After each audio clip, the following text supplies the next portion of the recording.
नमस्कार मंडळी, माझ्या चॅनलवरती तुमचं स्वागत आहे. आज आपण डाएटविषयी बोलणार आहोत.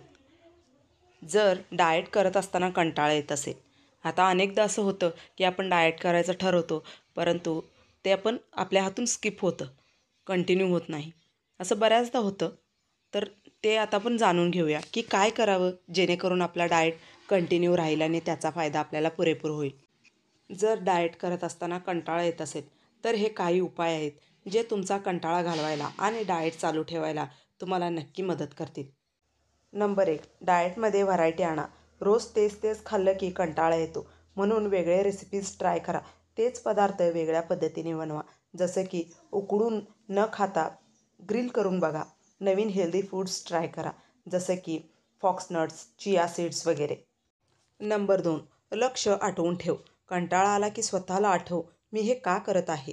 तुझं ध्येय वजन कमी करणं, फिट राहणं, एनर्जी वाढवणं समोर ठेवून डायरीत किंवा फोनवर नोट ठेवल्यास फायदा होतो. नंबर 3, डाएट बडी शोधा. म्हणजेच एखादी मैत्रीण किंवा मित्र ज्यांचं डाएट चालू आहे त्यांच्यासोबत अपडेट शेअर करा. एकमेकांना मोटिवेट करत राहा.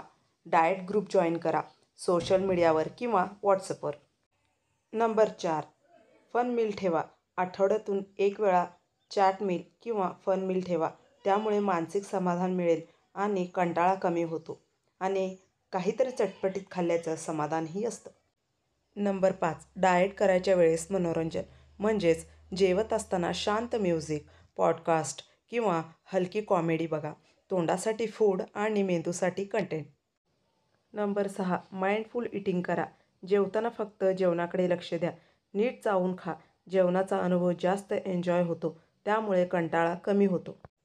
नंबर 7, प्रगती नोंदवा.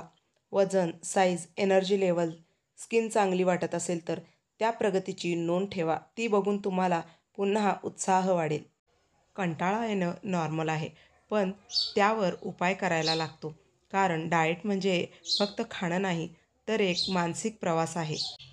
धन्यवाद मित्रांनो, मला तुमचा अनमोल वेळ दिल्याबद्दल. पुन्हा अशाच एका व्हिडिओसोबत भेटूया आणि तुम्हाला कमेंट करून नक्की सांगा की कोणत्या टॉपिकवरती व्हिडिओ ऐकायला आणि बघायला आवडतील. जय श्री स्वामी समर्थ.